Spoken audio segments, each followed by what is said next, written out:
This is what has been in my camera bag for the entirety of 2021. Every trip I've done, this is basically the stuff that I've taken with me, no matter what it's been, where I've gone, helicopters, kayaks, hiking, doesn't matter. This is the equipment that I take with me into the wild of Alaska. Hey, my name's Jake and I create content here to help solo creators on the go. Today I want to walk you through everything I've taken with me for the entirety of this year, anytime I've done anything in the state of Alaska. And to start off with, this is the Peak Design Mindshift 26L backpack. This is probably the most ideal backpack that I've been able to use on almost anything because it has a nice amount of size, but it's also small and lightweight. And if you didn't know, Peak Design bags are really comfortable to hike with. I mean, like really comfortable to hike long hours with because they've got a nice belt down here. And yeah, overall, this thing's been super durable. I think this is the second year I've had it. And it has gone a lot of places and done a lot of things. Now this is the Selfie Stick from Insta360. This is actually a little tripod from one of my Juin gimbals. And I put a little GoPro attachment on the top there because a lot of times when I'm recording behind the scenes stuff for members, it's nice to have a little extra reach or be able to sit this somewhere and let it just, you know, take video of whatever I'm doing. So this has gone with me a lot of places. It's really small and lightweight, weighs about a pound. And it works really well. This is actually one of the best selfie sticks that I've ever found. Then we come to my tripod. I get a lot of questions. I haven't actually done a review on this. I probably should. If you want me to do a review on this, let me know in the comments below. But this is the Peak Design Travel Tripod Carbon Fiber Edition. Now, yes, this thing is really expensive, but it is really good. It's small, it's lightweight. It weighs a couple, like 2.7 pounds. And it's really well built and is just about perfect for what I do.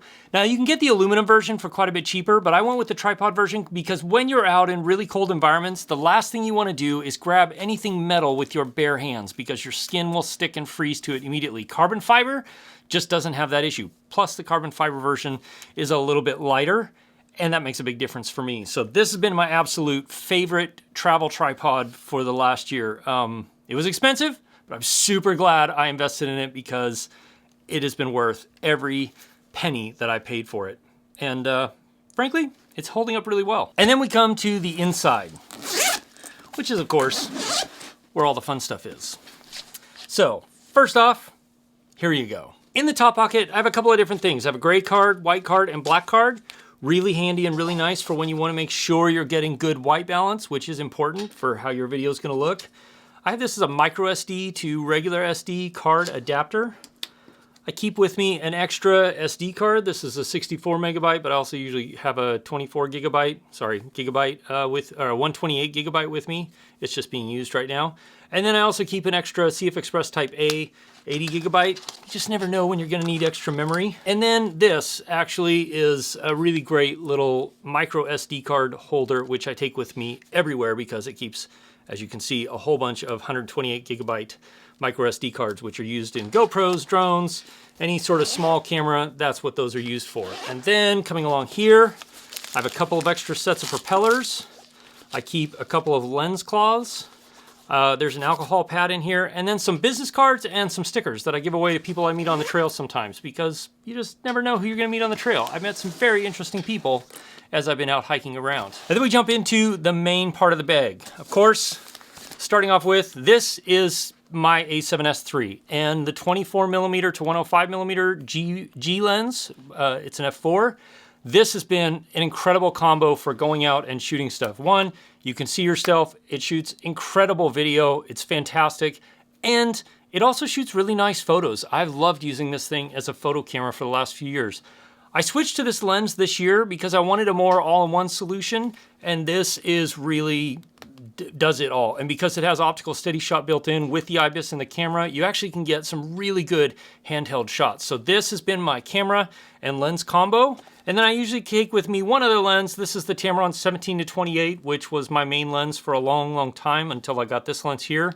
But I still use this occasionally, or if I'm reviewing another lens, that lens will go here. The A7S III might get replaced with the A7 IV, though, for kind of my all-in-one camera because it's a little bit better photo camera. Review on that to come soon. I take a Garmin InReach with me because you never know. I've had times where I've needed to use this for other people. You never know when you're gonna need it either. It's just nice to be able to communicate when you're out in the middle of nowhere. And then I usually have a GoPro or some sort of action camera with me. This doubles as my behind the scenes camera, but it also makes a good B camera for just other stuff when I'm out and about. I usually have a light of some sort with me because you never know what sort of things you're gonna find, like an old mine shaft or buildings. So I have a light with me. This is the Aperture MC, great light because it's really flexible. You can do a lot with it. That's really nice to have. This is the RC Smart Controller, this from DJI for the Air 2S, and then the ND filters for the Air 2S, which I use a set of Freewell variable NDs, 2 to 5 and 6 to 9 stop, because it's just 2 filters I need to take and they'll cover pretty much any conditions I really need to cover. So I like the Smart Controller because it's bright for outside and it just works really well not having to pull my phone out and plug it in, especially if I'm in kind of not the best conditions. And then I carry with me an ND filter case. This is also from Think Tank, the Mindshift ND filter nest. This is my Freewell variable ND filter, which I bought. Some of these they sent to me, but actually most of these I've purchased myself for the 24 to 105. And then I have an ND64 for time-lapse stuff. And then just another 2 to 5 stop 67 millimeter filter for whatever, and another lens cloth just in case, because you can never have too many lens cloths. And then if we're working over here, this is the Air 2S. This drone has been an incredible drone, and I think it's probably the best value drone on the market if you're wanting to get really high image quality, but also keep a really small compact footprint because it folds down. It's really small and compact. And it captures great footage. And it can handle some pretty nasty conditions, which is impressive for a drone of this size. But this has been my absolute favorite drone for 2021 for doing stuff like this, because it's small, lightweight, and it goes with me everywhere. Beneath that, I keep this, this is a low pro thing, where I just have a lot of little odds and ends. I have some moleskin for being able to attach a lapel mic, another lens cloth, so a couple of different cables for being able to charge stuff, and then some audio cables and miscellaneous little adapters, things you never know you might need out there. It's just nice to have those things with you, especially the charging cables. And then we come to the microphone that I've used. You've seen this on pretty much everything. Unless conditions are really, really bad, this is the mic I use. This is the DD-D3 Pro, and then this is a Movo windscreen thing for it that works really well up to about 20, 25 miles an hour. It handles the wind really well. But this has been one of my absolute favorite tools for capturing decent audio no matter where I've gone, because it just does. It captures great audio. And yeah, I think this one's getting to be about done. I've had it about 3 years and I have abused the heck out of it, but it's still going strong. And then beneath that, I've got 2 extra batteries for the Air 2S because, you know, I like to fly, and then a little battery pack. This is an Energizer battery pack, which has a wireless charge feature on it, but it also features a small power delivery port and a regular USB-A port, which is really nice for the things that I use, because sometimes that power delivery is a little bit nicer for being able to charge stuff up a little faster. And then, last, not least, certainly not least, this is a case by my buddy Aldrin at FlightPath. It'll be linked in the description. This is actually meant for the Mini 2 and the Air 2S controller, but it is one of my favorite bags to be able to throw a lot of stuff in. So in here, I've got a lens pen, a little blower, a lens cap, and a body cap for my Sony cameras.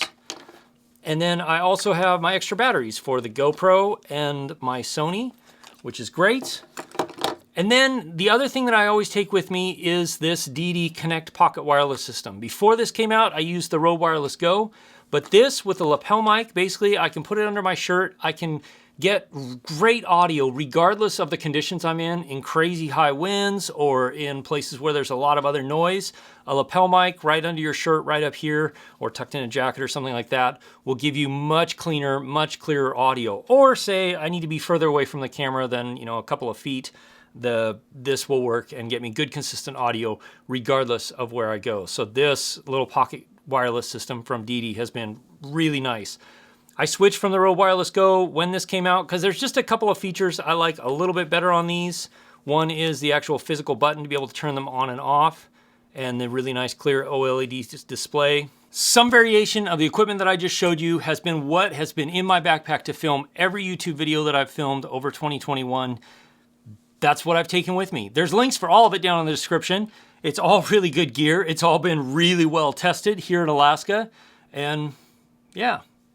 So if you ever come and you ever hang out with me and decide to go on a hike with me, this is what I'll have with me. If you want to see other gear that I take with me, a lot of times I put together a playlist right here.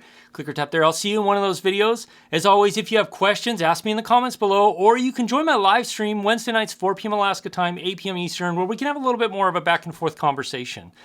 I'll see you again soon in the next video. Cheers.